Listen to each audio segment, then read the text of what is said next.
Hello, everybody. Welcome back to Unslaved. Very good to see you again. Today, Michael has prepared a presentation for you. We're going to be talking about Gnosticism, Hermeticism, and religion, and many other things. And I'm personally looking forward to this.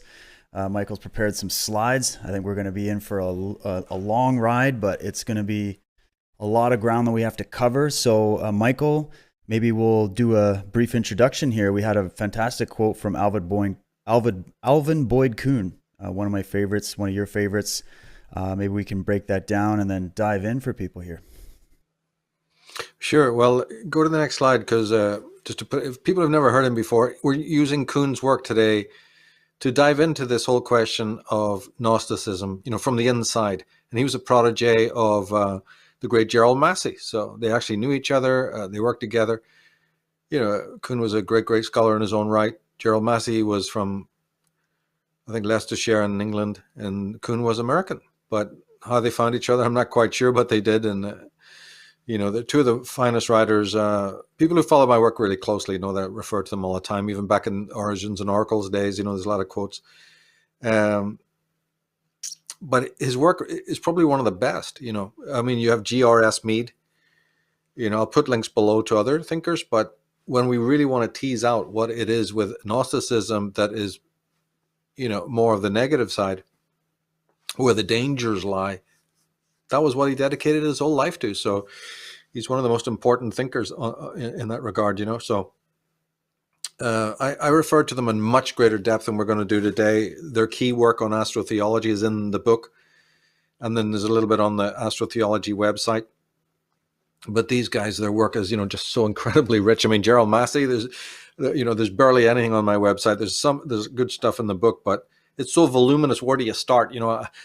I'm using other people who are voluminous as, teasers, right? I mean, they're on the platinum level, these guys, so you could get into a lot of stuff there. But one of the questions you see in Gnosticism, after you've been exposed to it as long as I haven't studied it, one of the big questions is, and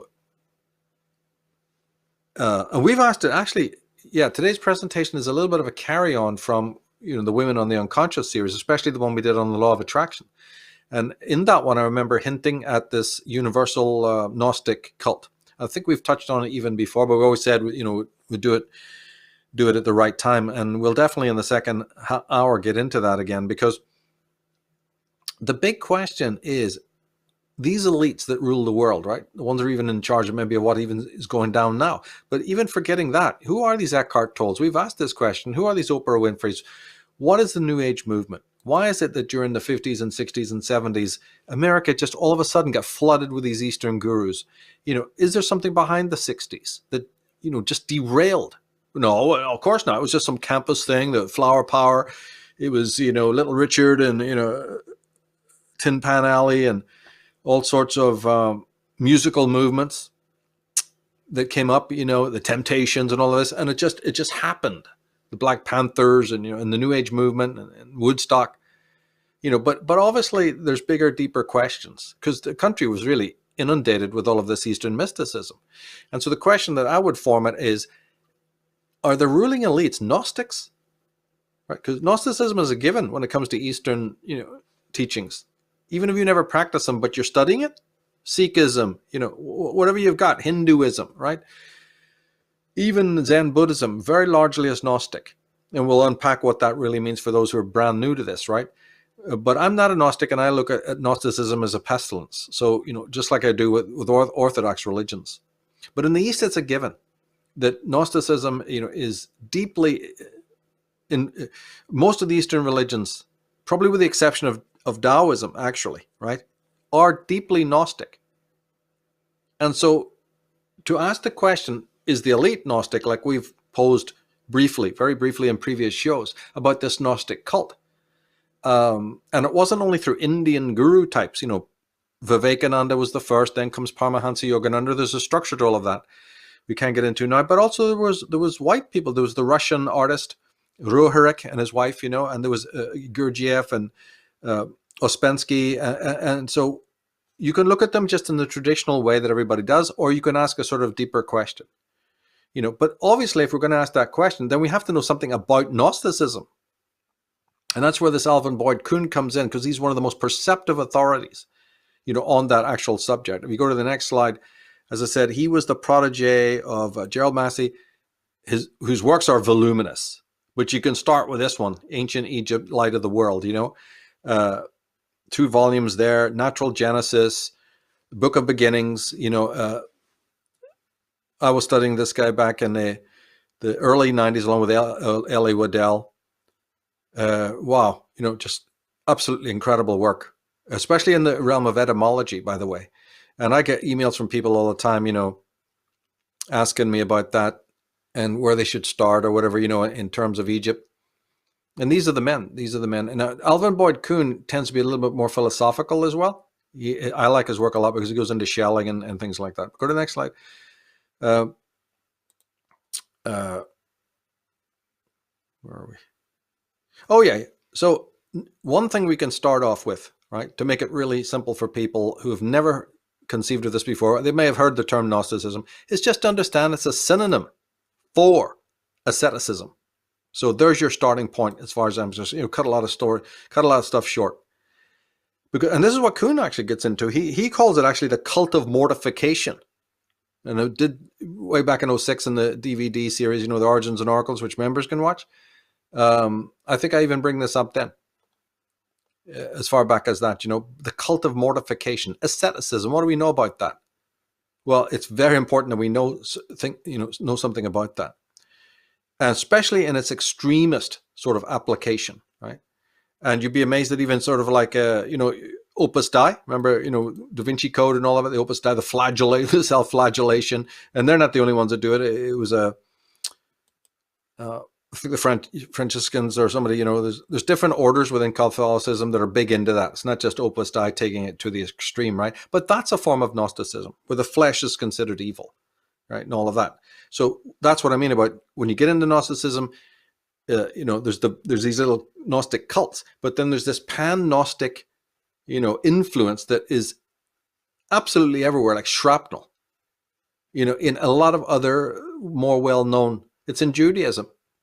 It's in Buddhism, as I say, but you also get it in softer guises like, in the New Age movement. And we'll touch on that toward the end, right? And then if there is a cult, if there is an actual bona fide cult, just like say the Black Nobility or the female Illuminati, or maybe they're all the one and the same, right? But then you wonder what's going on? Why would they profit, right? If they start up the New Age movement, what's their agenda, and all of that. So these are things that one wants to look at. But go to the next one.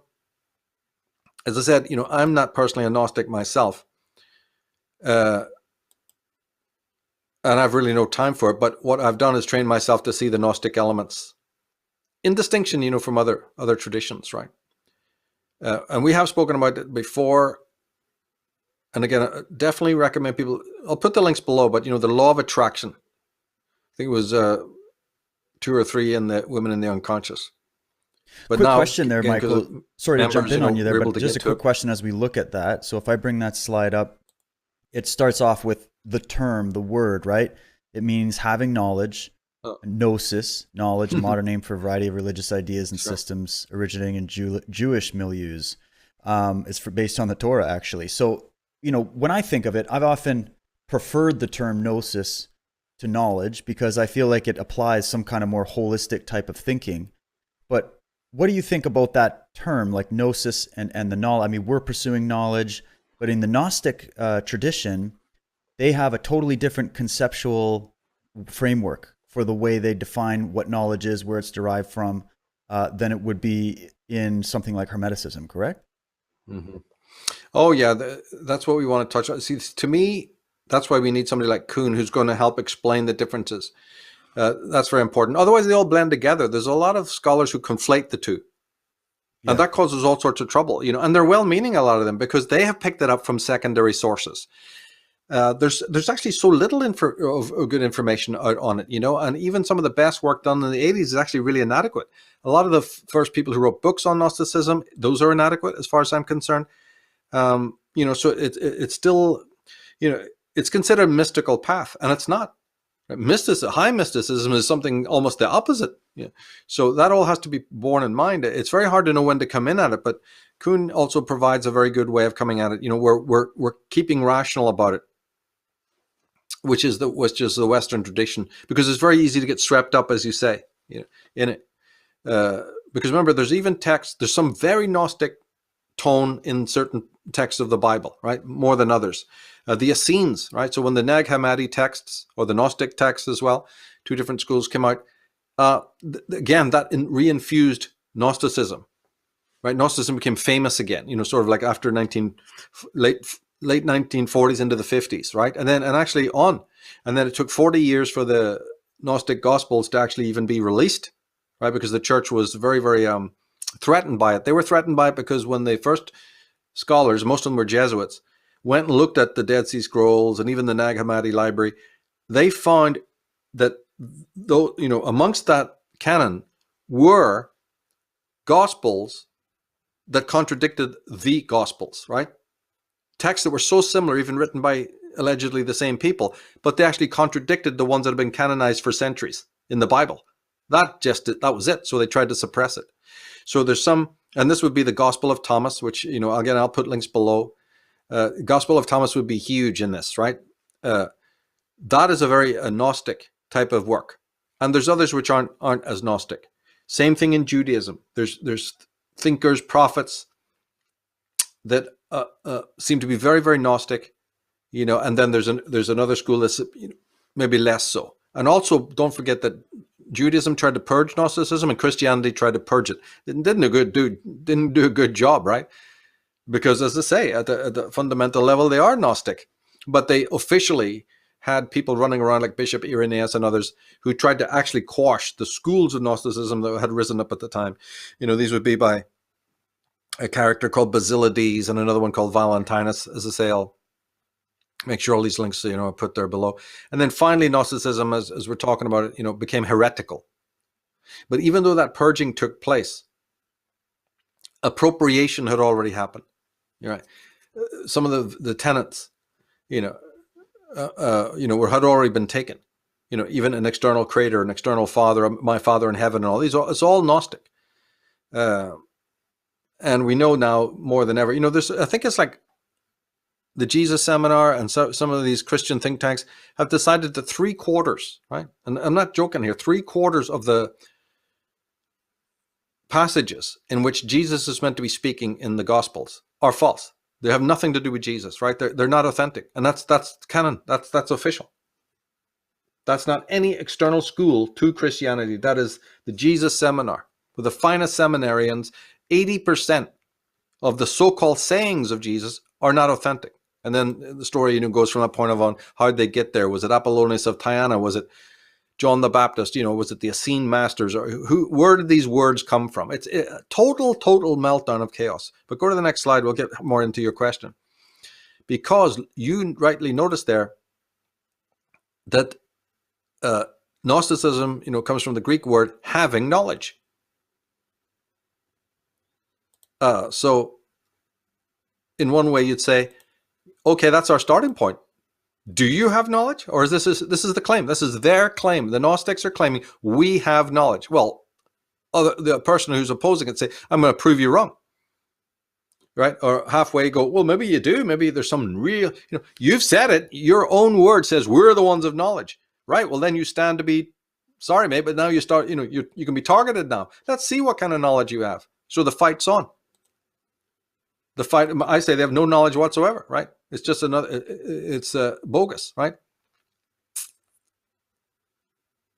But that is, I think it was even Valentinus. Oh, that's right. They even have a gospel. It is Valentinus, called the Gospel of Truth, right?